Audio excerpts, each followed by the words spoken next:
네, 반갑습니다. 이번 세션 발표를 맡은 큐브리드의 장인성입니다. 이번 세션은 큐브리드 DBMS를 활용해서 DR을 구축하는 방안에 대해서 말씀을 드리도록 하겠습니다. 우선 지금 공공시장에서 내년부터 시행할 서비스 준수협약 SLA를 표준안을 발표를 했습니다. 그래서 이것과 또 재해복구 시스템 구축 기준안 두 가지를 지금 정부에서 발표를 했는데요. 그거에 대해서 말씀을 드리도록 하겠습니다.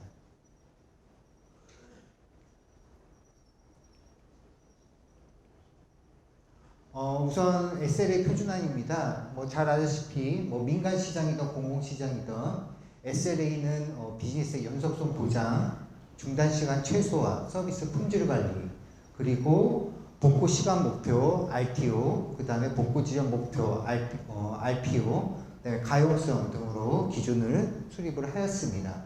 그래서 이를 위해서 공공시장에서는 우선은 4개 등급으로 구축을 했고요.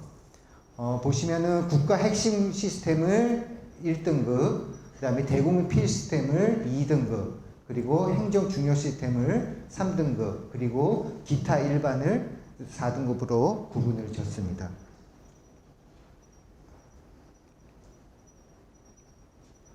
이래서 세부적으로 말씀을 드리면 우선 A1 국가 핵심 시스템은 국민의 생명, 안전, 재산에 관련된 시스템으로서 무중단 운영이 필요하고 상시 운영이 할 수 있는 필수 시스템이라고 보시면 되겠고요.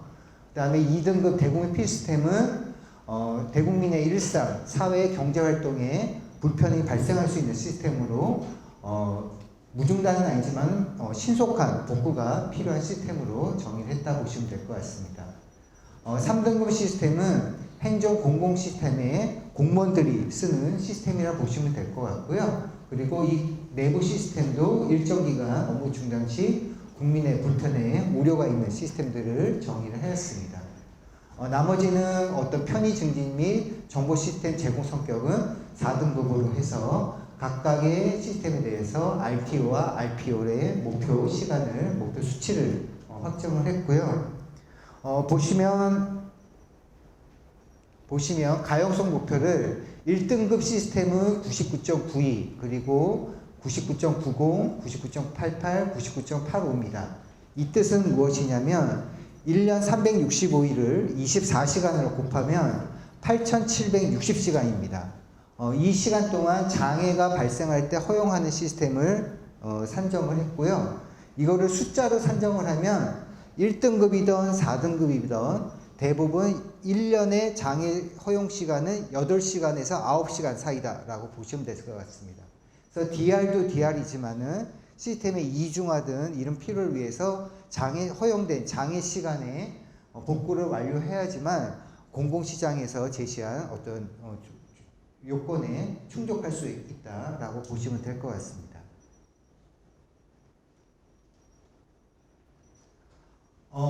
그러면 시스템별로 이렇게 확인을 해보면 이를 충족하기 위해서는 1등급 시스템은 RTO는 1시간 이내, RPO는 실시간 해서 이 방식을 충족하는 것은 액티브 시스템이라고 보시면 될 것 같고요. 즉, 주 보조 시스템이 동시 서비스를 가능하도록 해야 되고, DR 시스템 구축도 액티브 방식으로 구축을 해야 된다는 뜻입니다. 그리고 2등급은 3시간에서 12시간 이내, RPO는 수분 이내에 복구 포인트를 둬서 이 부분은 액티브 스탠바이, 데이터 실시간 동기화를 통해서 구축을 해야 된다고 정의를 하였습니다.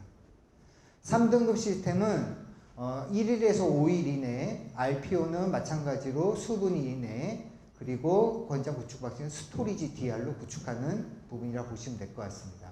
그래서 1등급, 2등급, 3등급은 시스템적으로 액티브 스탠바이, 스토리지 DR 방식으로 구축을 해야 된다라고 보시면 될 것 같고요. 현재 이러한 부분이 많이 미비하기 때문에 많은 예산을 들여서 이 부분을 신규로 구축하는 부분이라고 보시면 될 것 같습니다.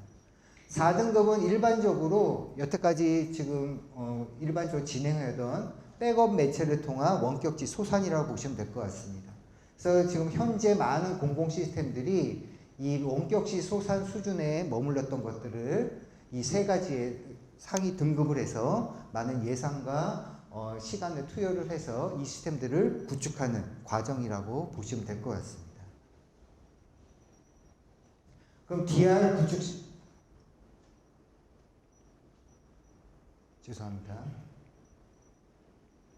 네, 그래서 DR 구축 시간은 보시면은 아까 이 시스템들을 구축하기 위해서 DR 센터라든지 해당되는 시스템들을 도입하는 그런 과정이라 보시면 될 것 같고요. 그러면 재복구 유형에 대해서 말씀을 드리도록 하겠습니다. 아까 말씀드린 거랑 등치가 된다는 보시면 될 것 같고요. 이런 IT 쪽에서 정의하는 이 4개의 개념을 현재 시스템에 대입을 해서 현실화했다라고 보시면 될 것 같습니다. 그래서 이 전통적으로 재복구 시스템을 구분을 두는 것은 미러 사이트, 핫 사이트, 웜 사이트, 콜드 사이트 4개로 나눠지는데요. 쉽게 정의하면 액티브 스탠바이, 스토리지 DR, 백업 원격지 소산 이렇게 3개로 구분된다고 보시면 될 것 같고요.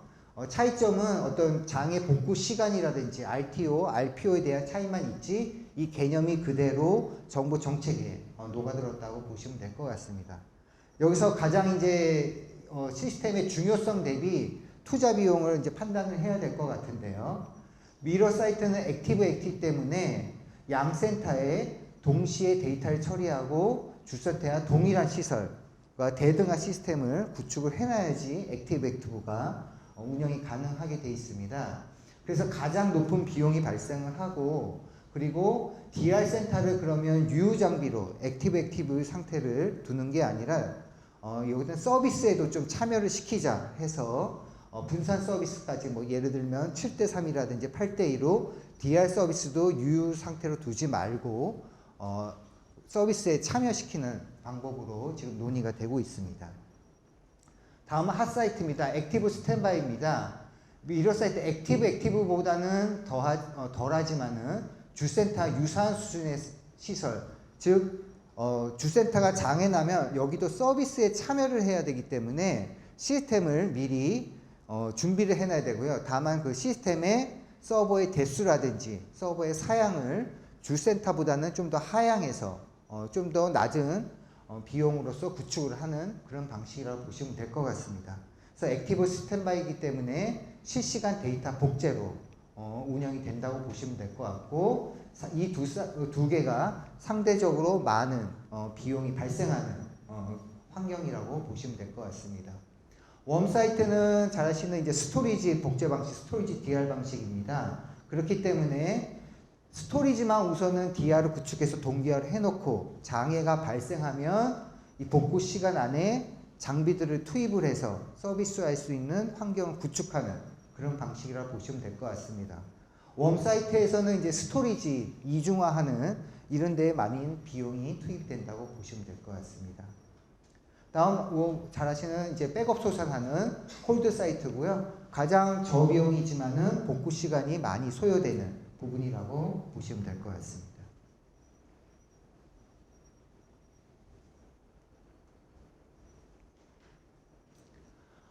그러면 아까 말씀드린 대로 DR 특성을 비교하면 다시 한번 정리가 드리는데요. 미러 사이트는 완벽한 적합성을 하고 데이터 손실, 무중단이 가능하지만 최고의 비용이 들어가고 핫 사이트는 액티브 스탠바이 구조로 신속한 전환, 실시간 데이터는 계속 동기화하면서 신속 전환이 가능하지만 미러 사이트 다음으로 구축 비용이 높고 웜 사이트와 그 다음에 콜드 사이트 이렇게 단계별로 구성이 되어 있다라고 보시면 될 것 같습니다. 그러면 제가 말씀드리는 이제 데이터베이스 관점에서는 어떤 DR이 있느냐라고 보시면은 전통적으로 3가지 방식이 있습니다.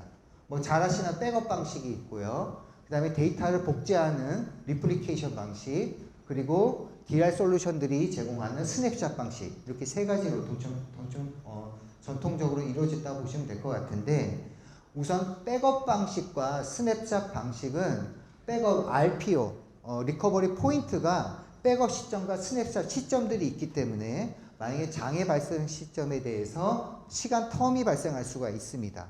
그래서 거기에 대한 데이터 손실의 부분이 좀 높다라고 보시면 될 것 같고요.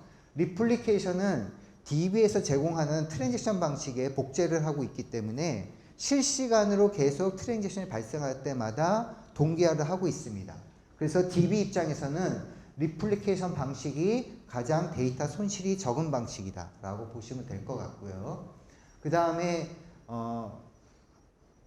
각각의 이 방식에 대해서 복구하는 시간도 백업 방식은 저희들이 뭐 전체 풀 백업도 있고 템포러리 백업도 있는데 백업의 데이터 사이즈가 크면 클수록 복구하는 데 시간이 많이 소요가 됩니다.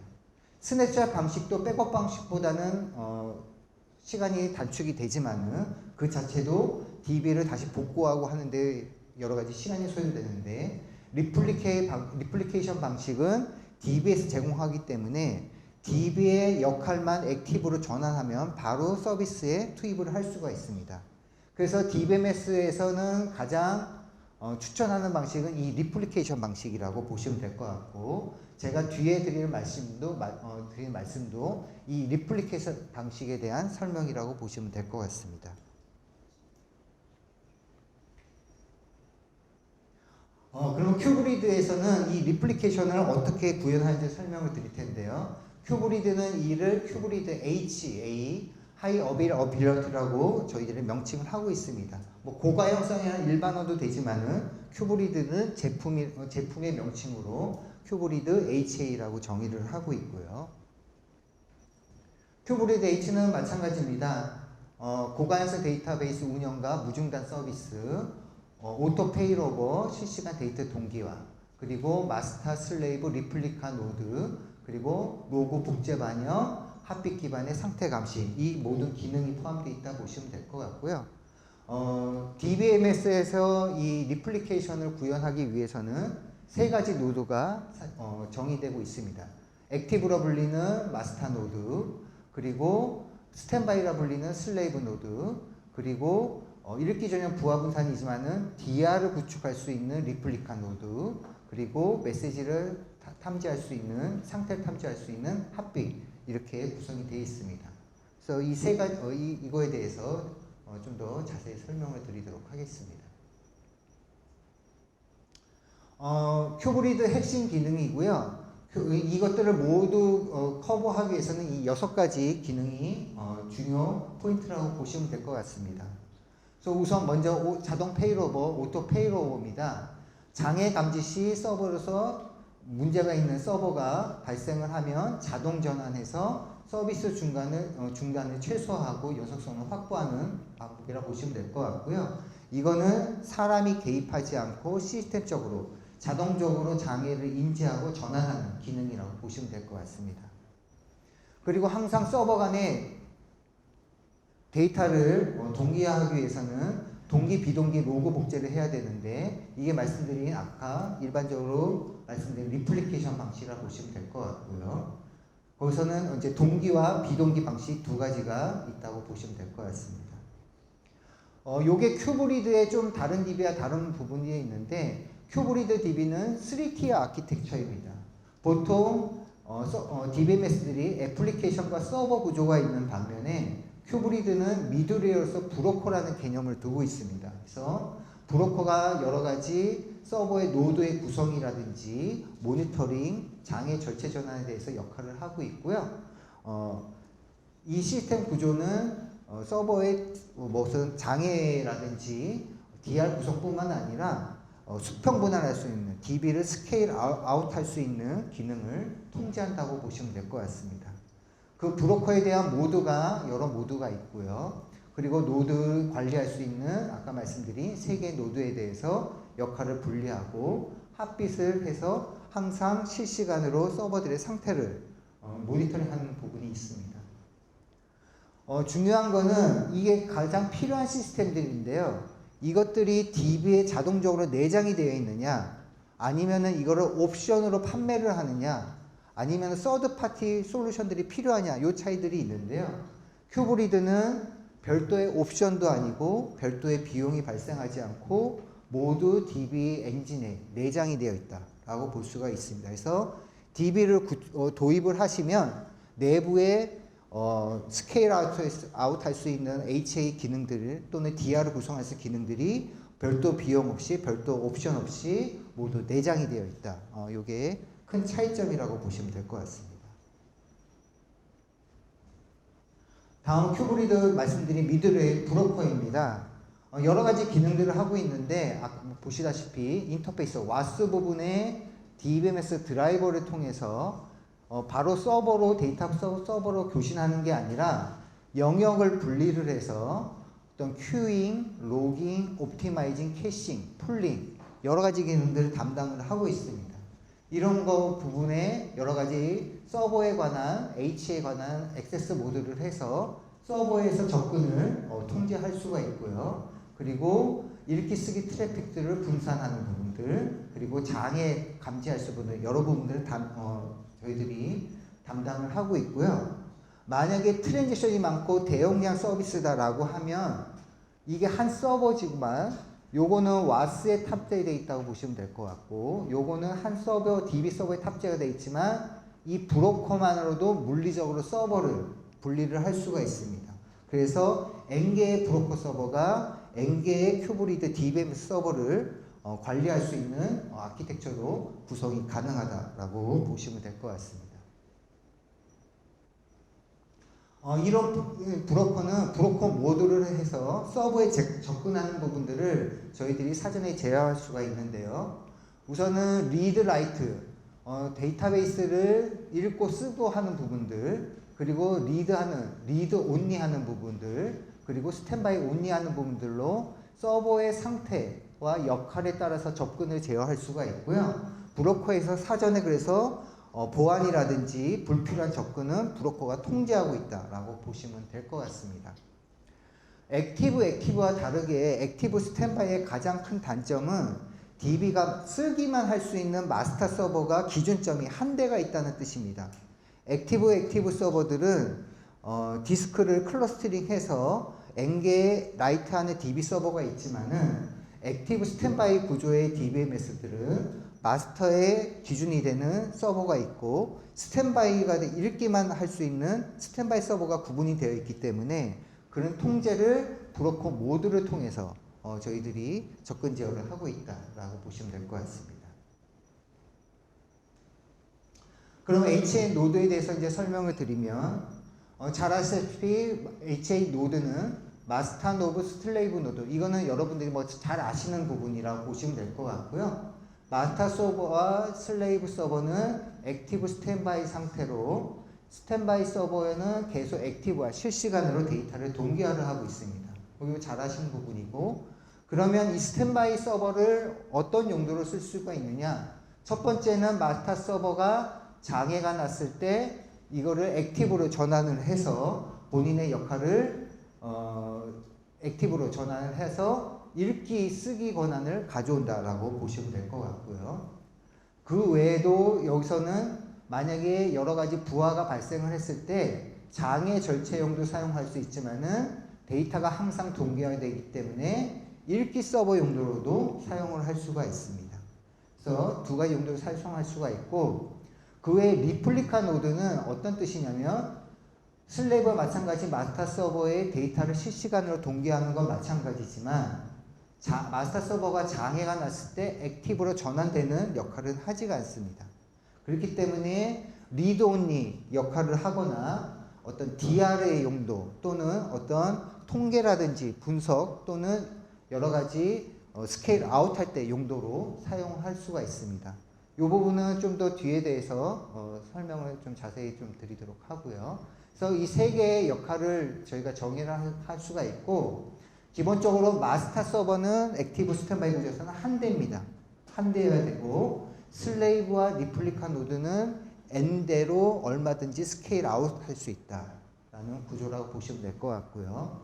내부적으로 그럼 동기화를 하면은 저희들이 4개의 어떤 프로세스가 있습니다. 큐브 마스터로 해서 전체를 통제하는 마스터 프로세스라고 보시면 될 것 같고요. 서로 서버의 상태를 계속 체크를 하면서 나머지 프로세스들을 총괄하는 프로세스라고 보시면 될 것 같고, 이 큐브 서버라고 하는 부분들은 일반적으로 DB가 트랜지션 관리하는 서비스라고 보시면 될 것 같습니다. 그리고 데이터를 카피해서 슬레이브 서버에 동기화를 해주는 역할을 하는 게 카피 로그고, 카피 로그를 통해서 한 로그, 복제 로그를 슬레이브나 리플리카 로그에 적용시키는 게 어플라이 로그 DB라고 보시면 될 것 같습니다. 그럼 구조도를 보면 마스터 서버를 보시면 큐브 마스터 프로세스가 하위 큐브 서버 어플라이 로그, 카피 로그에 모두 프로세스를 관리를 하고 있고, 일반적인 서비스는 큐브 서버를 통해서 트랜지션을 데이터베이스의 데이터를 관리하고 트랜지션 로그를 발생시킨다 라고 보시면 될 것 같고, 이 트랜지션 로그를 복사를 시켜서 갖고 있는 게 카피 로그 통해서 갖고 있는 게 리플리카 로그라고 보시면 될 것 같습니다. 그럼 마스터와 슬레이브 로그를 보시면은 큐브 서버에서 발생한 트랜지션 로그를 카피 로그를 통해서 리플리카 로그에 반영을 시키고, 이것들을 어플라이 로그를 통해서 슬레이브 데이터에 반영을 시키는 게 주로 이 과정이라고 보시면 될 것 같습니다.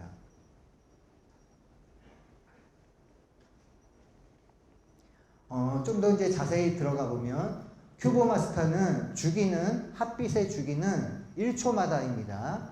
그리고 저희가 TCP/IP로 통신을 하고 있고, 3초 이상 해당되는 서버가 만약에 슬레이브 서버나 액티브 서버가 만약에 타임아웃이 걸려서 우선 응답이 없다 하면은 장애를 감지해서 장애나 상태를 해서 내부적으로 장애 전환, 역할 전환하는 프로세스가 가동이 된다고 보시면 될 것 같고요. 그리고 페일 오브 트리거는 장애까지 판단하기까지 한 10초까지의 여유를 두고 있습니다. 그리고 전환 완료하는데 30초 이내로 두고 있는데, 이것들은 시간이 정해진 게 아니라 저희 소스 코드에서 저희들이 여러 가지 운영 상황을 통해서 저희들이 이 시간대가 최적이라고 판단해서 정의를 한 것 뿐이고요. 이런 것들은 상황에 따라서 시간 조절은 저희들이 얼마든지 가능하다라고 보시면 될 것 같습니다. 그리고 큐브 서버는 일반적인 DB 트랜지션을 보시면 될 것 같고요. 뭐 최대 한 서버당 1000개 이상 세션, 그 다음에 초당 트랜지션은 10,000개 이상 트랜지션이 가능하다라고 보고 있는데, 여러 가지 응용 패턴들이 있습니다. 뭐 쓰기가 많은 로그성 서비스가 있고, 사용자 조회가 많은 읽기 서비스가 있는데, 여러 가지를 해서 저희들이 대용량 서비스에도 여러 가지 방식으로도 모두 커버가 가능하다라고 보시면 될 것 같고요. 로그 복제나 그 다음에 복제 로그 반영하는 것들은 카피 로그나 어플라이 로그가 담당을 하고 있다. 그래서 이 부분은 아까 말씀드린 대로 생성된 로그를 복사를 해서 로그를 슬레이브에 수신을 시키고, 슬레이브에서는 받은 로그를 슬레이브 DB 서버에 동기화한다라고 보시면 될 것 같고요. 이것들은 저희들이 여러 가지 방식이 있는데, 계속 내부적으로 저희들이 만약에 복사가 실패하면 프로세스가 계속 리트라이를 합니다. 그래서 저희들이 생각보다는 굉장히 오류가 되는 부분들이 로그 복제 방식은 굉장히 낮다라고 보시면 될 것 같습니다. 그럼 로그 동기화하는 방식은 잘 아시다시피 싱크와 어싱크 방식이 있습니다. 그래서 싱크 방식은 원본과 복제본이 있을 때 복제본 데이터베이스에도 데이터가 정확히 기록이 됐느냐까지를 확인을 한 다음에 마스터 서버가 커밋을 합니다. 그렇기 때문에 마스터 서버와 슬레이브 서버는 항상 실시간으로 데이터가 동일을 하고요.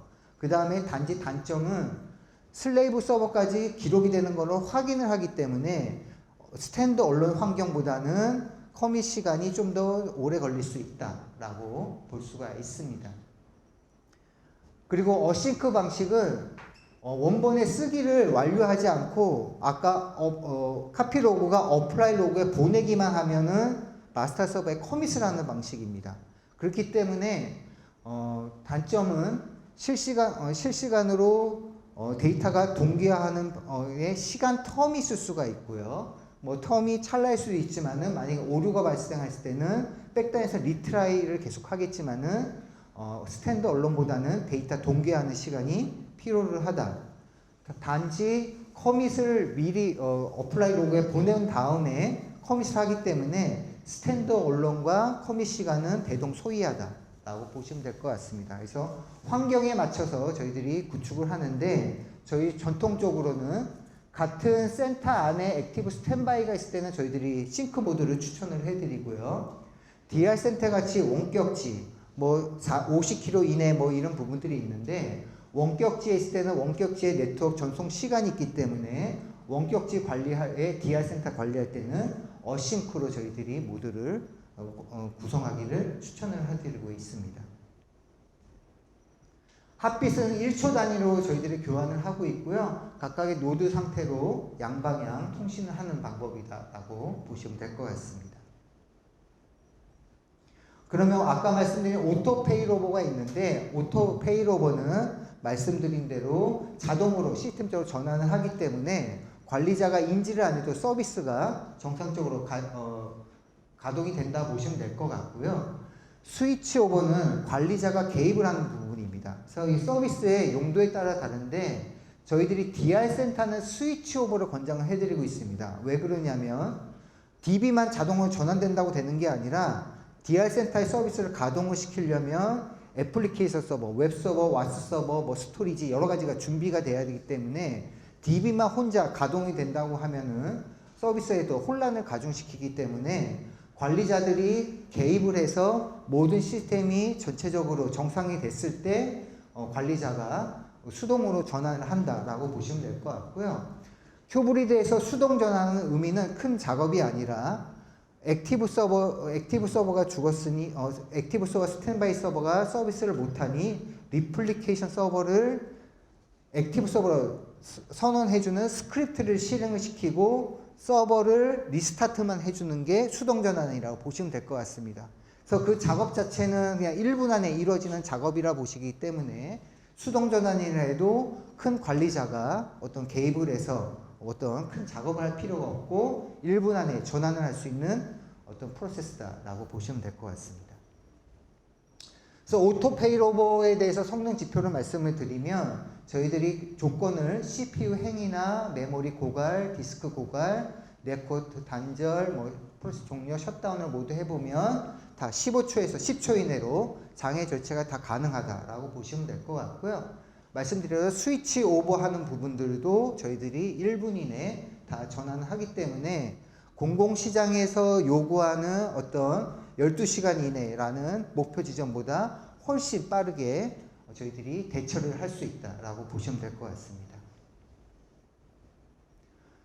그럼 큐브리드 HA의 어떤 실제 구성을 보시면 저희들이 전통적인 스탠다드, 액티브 스탠바이 1대1 방식이 있고, 이거를 확장한 1대1대1 액티브 스탠바이 리플리카 구성, 그 다음에 1대1 대 N 방식, 그리고 N 대 N 방식, 여러 가지로 방식으로 저희들이 스케일 아웃을 할 수가 있습니다.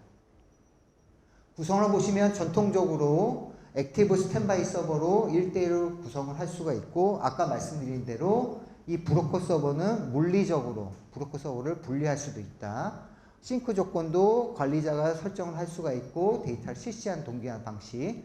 큐브리드를 도입하시는 많은 고객사들은 95% 이상 1대2 방식을 표준안으로 가져가시고 있습니다. 그 다음에 리플리카를 둘 수 있는 1대1대1 방식으로 둘 수가 있는데, 리플리카나 스탠바이를 한 대 더 주는 거죠. 그래서 만약에 저희들 장애 절차용으로 스탠바이를 N대를 더 두고 싶다 그러면 스탠바이 1, 스탠바이 2로 정의할 수가 있고요. 그럼 이거는 스탠바이 1까지 장애가 발생하면 스탠바이 2가 오토 페이로버에서 액티버 된다는 부분이고, 아니면 우리가 리플리카 방식, DR 용도로 쓸 수가 있지만은 읽기 부하 분산도 쓸 수가 있고, 통계 분석이라든지 다른 용도로 사용할 수가 있고, 또는 다른 서비스를 얹을 수도 있습니다. 그래서 다양한 용도로 리플리카를 구성을 해서 1대1대1 방식으로 사용하는 고객들도 꽤 다수가 있다고 보시면 될 것 같고요. 그 다음에 리드 서비스가 많은 부분들, 예를 들어서 일반적인 어떤 로고성이 아닌 일반적인 사용자가 인간이 접근해서 쓰는 시스템들은 읽기 서비스와 쓰기 서비스가 1대고 뭐 8대2 이 정도로 압도적으로 리드 서비스가 많습니다. 그래서 그런 부분들은 저희들이 리플리카를 엔겔을 써서 리드 서비스를 분산을 할 수도 있고요. 예를 들어서 트랜지션별로도 구분을 둘 수가 있지만은 그러면 관리가 너무 어렵기 때문에 저희들이 메뉴별로 이거는 조회만 하는 페이지다라고 했을 때는 그런 서비스들을 리플리카를 통해서 마스터 서버의 부하를 분산시키는 그런 구성으로도 많이들 사용을 하고 있습니다. 다음은 엔드엔드 방식입니다. 어떤 샤도와 같은 방식이라고 볼 수가 있는데 액티브와 스탠바이를 엔게르식으로 둬서 어떤 물리적으로 서버 구성이 가능한 거, 예를 들면 메일이라든지 어떤 지역별, 어떤 연령대별, 시간대별로 서버가 구분이 돼서 접근이 가능한 시스템이라면 엔드엔드 서비스의 구성도 가능하도록 지원을 합니다. 그러면 DR을 통해서 한다 그러면 아까 말씀드린 대로 DR을 해서 주센터에서는 액티브 스탠바이 서버를 두고 DR 센터에는 리플리카를 둬서 저희들이 구성하는 방식을 보여드릴 텐데요.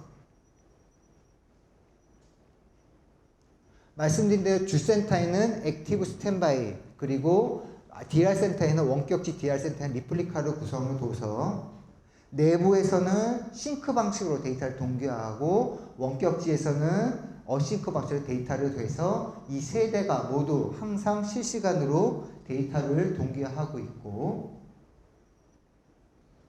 만약에 주센터에서 액티브 서버가 장애가 나면 기존의 스탠바이 서버가 액티브 서버로 역할을 전환을 하고 데이터 동기화를 변경된 액티브 서버가 다시 리플리카 서버와 동기화하는 방식으로 운영이 됩니다. 그런데 만약에 주센터가 만약에 전체적으로 장애가 나면 완전 네트워크가 단절이 되고요.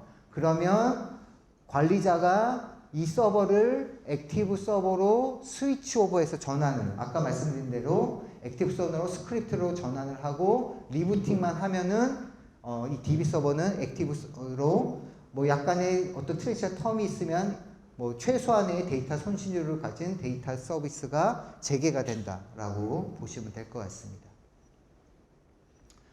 이렇게 해서 DR을 구축한 사례라고 보시면 될 것 같습니다.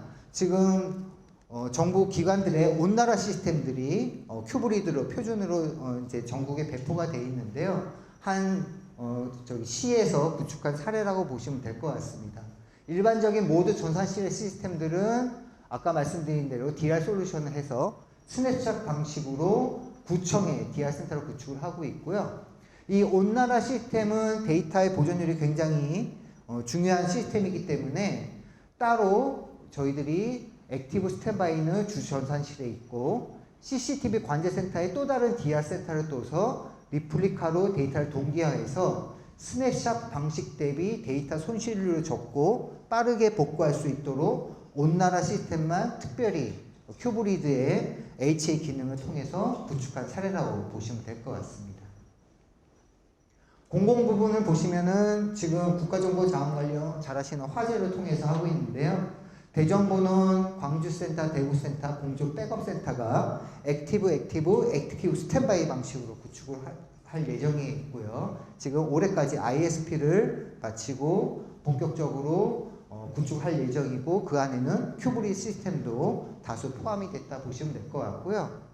국가정보자원관리원 외에도 공공 데이터 센터, 민간 클라우드를 통해서 서로 상호간에 액티브 DR 시스템들을 구축을 할 수 있도록 지금 진행 중에 있다라고 보시면 될 것 같고요. 이 모든 개념들도 큐브리드 DB는 큐브리드 HA로 구성이 가능하다라고 보시면 될 것 같습니다. 마지막으로 큐브리드 현황입니다. 큐브리드는 지금 유일한 국내 오픈소스 DBMS라고 보시면 될 것 같고요. 지금 나라장터 디지털 서비스몰에도 유일하게 DBMS로는 오픈소스로 등록이 되어 있습니다. 또한 지금 현재 공공시장에 아직도 압도적으로 오라클이 많이 점유를 하고 있지만은 한 19,000여 개 시스템이 있는데 이 중 2,000여 개 시스템이 큐브리드로 구축이 되어 있습니다. 그래서 국산 오픈소스 상용 소프트를 모두 통틀어서 국산으로는 유일하게 점유율이 5년에 10%를 상회를 했다라고 보시면 될 것 같고요. 생각보다 오픈소스 또는 국산 DB로 사용하는 그 비율이 좀 많이 지금 올라가고 있다라고 보시면 될 것 같고요.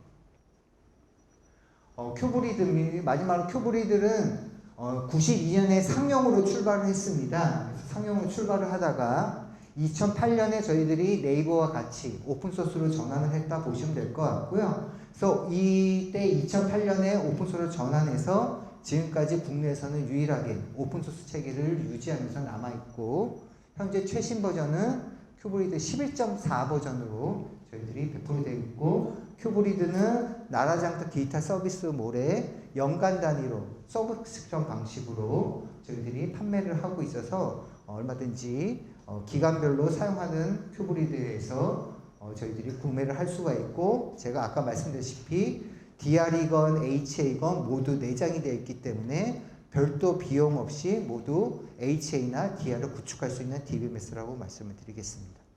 네, 제가 준비한 말씀은 여기까지고요. 경청해 주셔서 감사드립니다. 감사합니다.